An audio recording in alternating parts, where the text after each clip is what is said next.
Raja Kobra sudah membuat murka sang pemimpin tahta tertinggi di dunia, yakni Im Sama. Dia langsung dihukum oleh peninggi pemerintahan dunia karena menyebut nama kaum di ruangan singgasana. Wapol dan juga Vivi pun sukses kabur dengan beberapa informasi penting yang mereka punya milik pemerintahan dunia. Jadi, akankah dengan informasi rahasia yang sudah mereka berdua dapatkan ini dapat memantik api perang dengan Morgans yang bersama mereka untuk menyebarluaskan bobrok dari pemerintahan dunia yang selama ini mereka tutupi?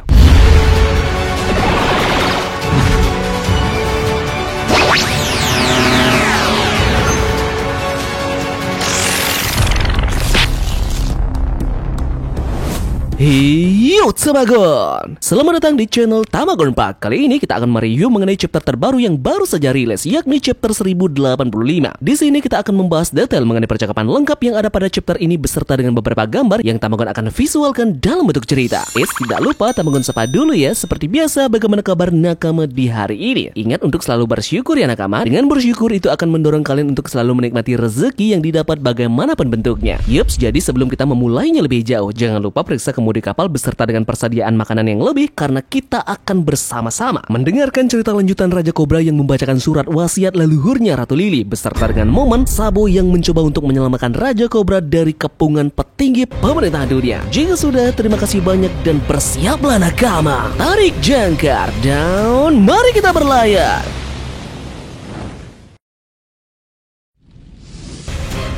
Chapter One Piece 1085 kita kali ini diberi judul The Death of Nevertari Cobra. Dan seperti biasa ya, dalam chapter ini kita mendapatkan cover request dari seorang pembaca yang bernama Ringoyama. Dalam sampulnya memperlihatkan Franky yang membawa beberapa bayi penyu ke laut. Chapter dimulai dengan memperlihatkan lagi lanjutan cerita sebelumnya yang dimana ini merupakan flashback yang terjadi pada saat Sabo menceritakan kejadian yang sesungguhnya di Maria Joa dengan Dragon dan juga Ivankov. Kali ini Raja Kobra bersama dengan petinggi dari pemerintahan dunia di ruangan singgasana tata kosong. Raja Kobra masih tertegun melihat dengan mata kepalanya sendiri ada orang yang dengan sengaja duduk di atas tata kosong keramat tersebut. Raja Kobra berbicara dalam hatinya, tidak mungkin seseorang diizinkan duduk di sana. Dunia seharusnya tidak bergerak ke satu keinginan individu. Kemudian Im Sama pun mulai berbicara dengan Raja Kobra. Ada dua hal yang ingin aku diskusikan denganmu dan ada satu hal lagi yang ingin aku tanyakan padamu Kobra. Kobra menjawabnya, siapa sebenarnya kau? Aku sepertinya mengenali nama Imu dan aku yakin itu bukan sekedar kebetulan belaka. Dalam 20 raja pertama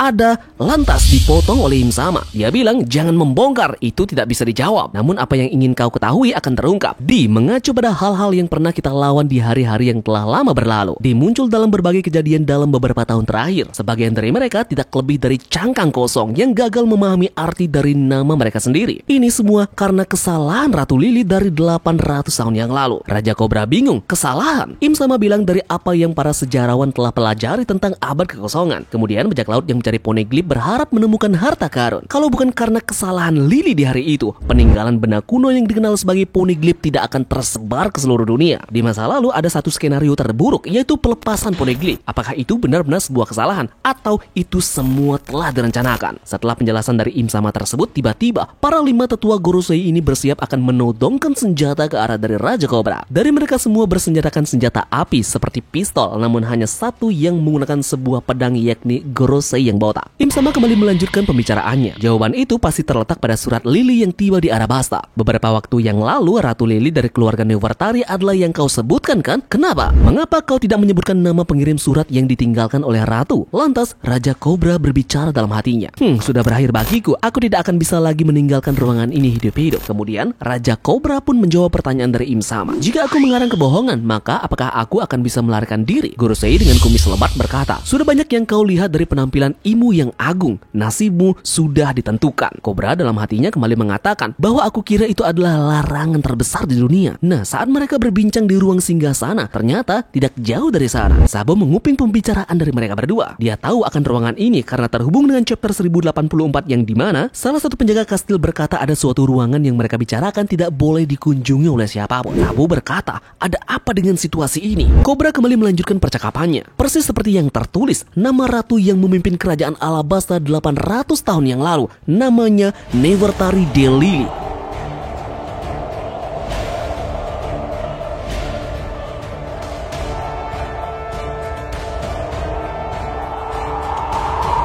Tiba-tiba saat berbicara ini, Raja Kobra pun diserang oleh bayangan panah hitam yang langsung menusuk tubuhnya. Hal ini sontak membuat insting dari Sabo muncul dan keluar dari persembunyiannya untuk menolong Raja Kobra. Sabo menggunakan teknik Fire Fist kepada 5 anggota Gorosei yang ada di depannya dan tidak tanggung-tanggung. Dia juga menyerang Im Sama yang berada di singgasana dengan teknik Rock's Gambit. Serangan ini pun sukses membuat mereka semua benar-benar murka dan akhirnya mereka merubah dirinya menjadi bentuk aneh di mana masing-masing dari mereka berubah menjadi layaknya monster, tidak terkecuali Im Sama yang juga merubah dirinya menjadi bentuk raksasa dengan mulut yang super besar. Monster ini memakan bara api dari teknik Sabo tadi. Yeps, dalam satu panel mengerikan memperlihatkan Sabo yang dikerumuni oleh 6 monster dengan wujud yang aneh dengan masih tampak siluetnya. Gila, benar-benar nyali yang luar biasa dimiliki oleh sang tangan kanan revolusioner ini. Sabo berkata, jika memungkinkan aku benar-benar berharap untuk mendapatkan semua orang dengan satu serangan itu tadi. Aku tak mengira bahwa puncak dunia akan terlihat seperti neraka. Kemudian Raja Kobra melihat Sabo pun bertanya, kau kakak dari Luffy kan? Kau adalah bagian dari tentara revolusioner. Namun, bisakah kau membantuku sekarang? Lantas Sabo pun bertanya kepada Raja Kobra, bagaimana kau tahu tentang Luffy? Raja Kobra menjawab, dia adalah seseorang yang membuat aku sangat berhutang budi. Nah, setelah itu mereka berdua pun langsung kabur menjauh dari kerumunan monster mengerikan tersebut. Dengan cara menggotong Raja Kobra, ada beberapa percakapan yang mereka berdua bicarakan. Kobra berkata, kau dapat melarikan diri jika kau pergi sendiri. Sudah terlambat bagiku, tinggalkan aku. Sabo bilang, aku akan menyelamatkanmu. Kobra pun berkata, akhirnya aku menemukan jawabannya. Aku perlu kau memberitahu Luffy dan juga Vivi sekarang. Sabo menjawabnya, ke Luffy dan juga Putri Vivi. Kobra pun mengatakan,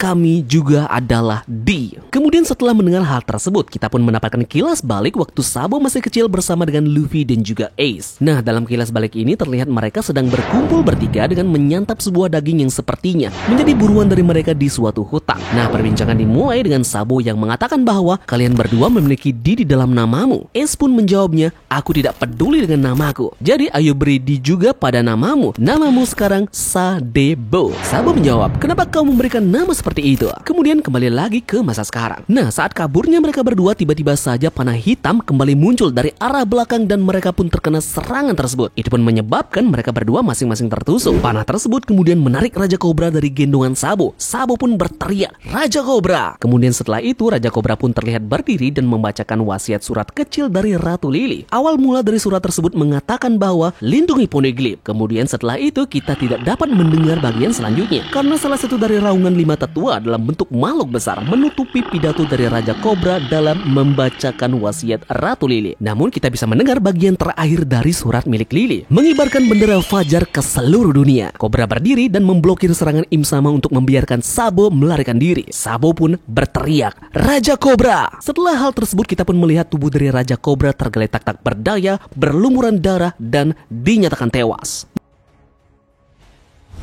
Nah, di sisi lain dari balik tembok ruangan singgasana, kita melihat ada yang mengintip kejadian tersebut dan ternyata itu adalah Wapol. Dengan raut wajah yang menyedihkan, dia terlihat benar-benar ketakutan kemudian lantas berlari menjauhi tempat tersebut. Dia berkata, Raja Kobra telah dibunuh seperti itu. Aku melihat kegelapan dari pemerintahan dunia. Aku seharusnya tidak melihat ini semua. Setelah itu, panel memperlihatkan meeting room yang menerima pesan yang mengatakan bahwa King Cobra dan juga King Wapol tidak akan bergabung ke dalam pertemuan lagi. Nah, di dalam pertemuan kita pun bisa melihat sedikit perbincangan dari para raja-raja dunia. Hamburger, sang pemimpin pertemuan, berkata, apakah pidato kuat Cobra dari sebelumnya membuatnya pingsan? Dia pasti sangat senang dengan pembubaran 7 panglima perang. Sementara itu, Raja Rigu pun menjawab, ayo selesaikan masalah yang tersisa. Raja Neptune bilang sekarang tentang masalah kemerdekaan dari aliansi negara di utara. Nah, sementara itu di belakang ruang rapat ada beberapa anggota kerajaan manusia ikan yang berbincang. Mereka adalah Shirahoshi dan juga para pengawalnya. Fukabushi berkata, Shirahoshi, pertemuan akan segera berakhir. Mari kita tunggu di Pelabuhan Merah di mana Celestial Dragon tidak ada. Shirahoshi menjawabnya, aku hanya ingin bicara sedikit lagi dengan Putri Vivi. Aku ingin tahu kemana dia pergi. Nah, setelah itu panel memperlihatkan guest room di sebelah ruang istana Kastil Pangia. Terdapat Putri Vivi yang terlihat diikat dengan tali dan duduk di sebuah kursi. Vivi berkata, apa yang akan kau lakukan denganku? Siapa yang menyuruhmu? Aku akan memberitahu seluruh dunia tentang apa yang terjadi di sini. Ternyata dia sudah ditangkap oleh anggota CP0, Jebura dan juga Khalifa, terkonfirmasi menjadi bagian dari anggota Chipperpol IG-Zero. Mereka tampaknya sedang membicarakan sesuatu di suatu ruangan. Jabura berkata, "Hei, kau wanita yang paling seksi bukan? Kau pikir siapa yang akan membiarkan kau melarikan diri dengan kata-kata yang baru saja kau ucapkan? Benar-benar wanita yang keras kepala." Khalifa juga berkata, "Aku pikir tidak akan ada yang datang untuk menyelamatkanmu, putri. Berita kemungkinan besar akan menghapusmu sebagai orang hilang. Dan dengan begitu, kau mungkin akan menjadi peliharaan seseorang." Vivi pun bertanya, "Apakah Shirahoshi aman?" Si P0 lainnya menjawab, "Kau mengkhawatirkan orang lain bahkan dalam situasi seperti ini." Jabura juga menjelaskan hal yang terjadi di tempat Mariejoa yang lainnya. "Aku dengar ada kejadian lain yang terjadi baru-baru ini." Yep, kelihatannya dia aman. Vivi pun terlihat lega mendengar berita tersebut. Jabura juga mengatakan bahwa ada bajingan yang mengalahkan naga langit karena mencoba menangkap Putri Duyung. Kemudian dalam kilas balik kecil, Sai berkata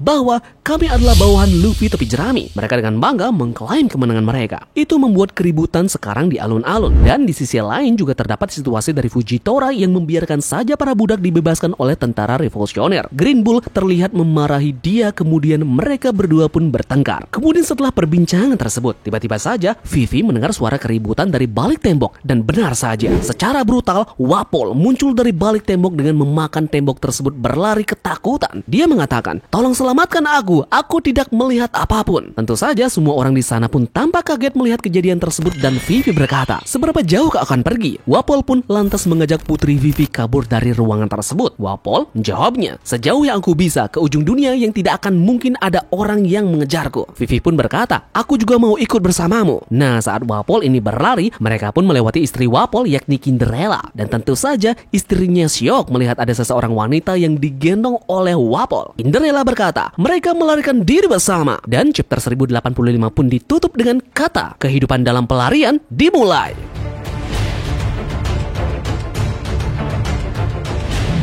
Yeps, jadi sekian saja pembahasan mengenai review chapter 1085 kali ini. Nah, untuk bahan diskusi kita dalam kolom komentar hari ini adalah apa yang akan menjadi kekuatan dari para Gorosei dan juga Im-sama jika dilihat dari siluet bayangan yang ditampilkan pada chapter ini. Apa dari kalian punya teori liar maupun pendapat yang cukup masuk logika mengenai hal ini? Jadi, tulis pendapat kalian di kolom komentar ya. Dan terima kasih dari kalian yang sudah mau ikut berlayar bersama-sama hari ini. Untuk menutup review ini, ada sedikit kata-kata motivasi dari Sabo sang revolusioner. Ini tentang inti permasalahan. Kalau kalian bisa mengatasi, maka situasinya akan berbalik. Sekian dari Tamagon dan turunkan jangkar. Mari kita berlabuh.